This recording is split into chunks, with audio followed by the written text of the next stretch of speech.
चरणम शरणम गच्छामि। मैं राधा रमन त्रिपाठी। आज 4 दिसंबर 2024 का पहला वीडियो। इसमें कुछ परम जी के द्वारा बताई हुई अजीब सी बातें इसलिए कि है तो बहुत व्यावहारिक, लेकिन अनेक लोगों को कुछ अद्भुत लगेगा। जैसा कि आप सभी जानते हैं, मैं भी जानता हूं कि अनेक शादियां खासकर जो गांव देहात में होती है, वहाँ छोटी छोटी बातों में झगड़ा हो जाता है। क्या तो पापड़ नहीं है, अब कोई ऐसा चीज़ मांग देगा, बड़े भले 20 तरह की चीज़ें हैं वहाँ, लेकिन पापड़ नहीं है, अब उसी पे झगड़ा हो गया, कुछ हो गया, इत्यादि इत्यादि होते रहता है।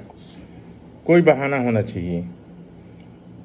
और आजकल तो खैर अब लड़के लड़की मिल के शादी करने लगे हैं, तो एक जगह कहीं वेन्यू तय हो जाता है और खाने का व्यंजन भी फिक्स्ड है, आपको जो खाना है खाइए। लेकिन पहले क्या होता था, या आज भी गांव में इसी तरह की शादियां होती हैं, और वहाँ बिठा के अच्छे से टेबल पे या कुर्सी पे बिठा के और टेबल पे मेज पे खिलाया जाता है।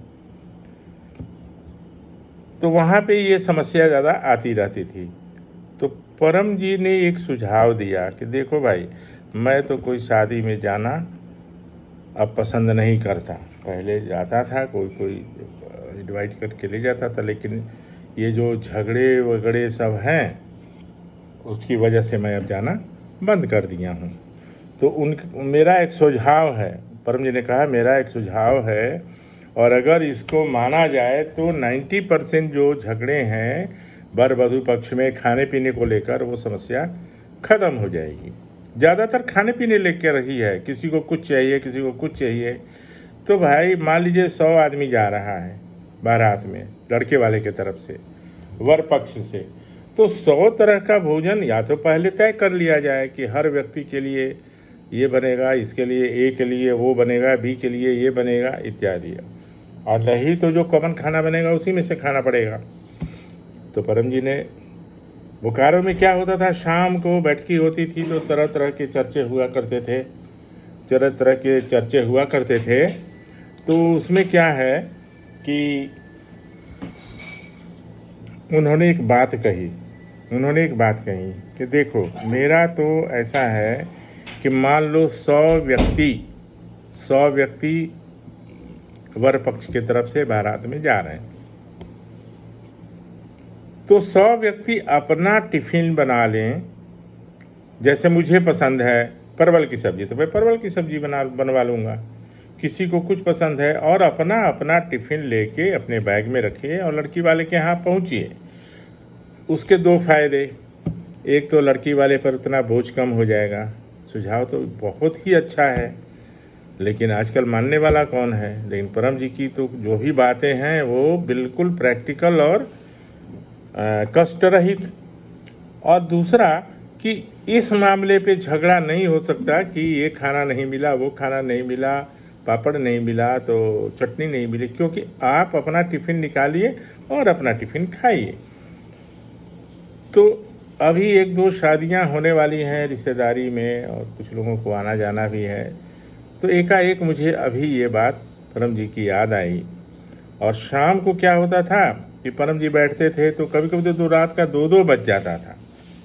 उसमें वाई सिंह साहब सपरिवार आते थे, जोगिंदर सिंह बहुत डेडिकेटेड थे परम जी के लिए। कोई भी अगर 3 महीना परम जी बोकारो में है तो पूरे 3 महीना एक बार भी वो मिस नहीं करेंगे, अगर वो हैं वहाँ बोकारो में, सुबह भी और शाम भी। डीडी सिंह साहब भी, और 2-4 लोग ऐसे थे जो कि, तो उसी में कोई ऐसी चर्चा छिड़ गई तो अब तो 2 बजे तक अम्बू बार जाके बोलेंगे परम जी खाना, चलो माँ अभी आता हूँ, इसको साफ़ ही करने दो।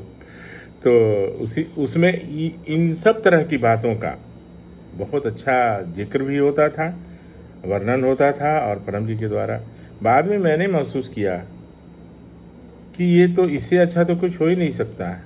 लेकिन मानेगा कौन? आजकल तो बेइज्जती हो जाएगी कि लड़के वाले अपना टिफ़िन लेके आ रहे हैं। लेकिन इसमें बहुत गहराई से सोचने वाली बात है। और ये सुझाव उन लोगों को भी दीजिए।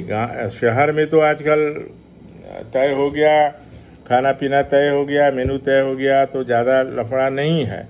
गांव में अभी भी इस तरह की बातें हो रही हैं। और एक और बातें बताई परम जी ने कि एक मैंने सही वर्णन किया एक घटना का। तो जब गांव में बारात जाती है, मैंने लड़के वाले जाते हैं, तो लड़की वाले के तरफ से भी कुछ लोग आते हैं और एक मिलन होता है, मैंने उनके दरवाज़ा से थोड़ी दूर पर 10-20-50 मीटर पर जहाँ भी।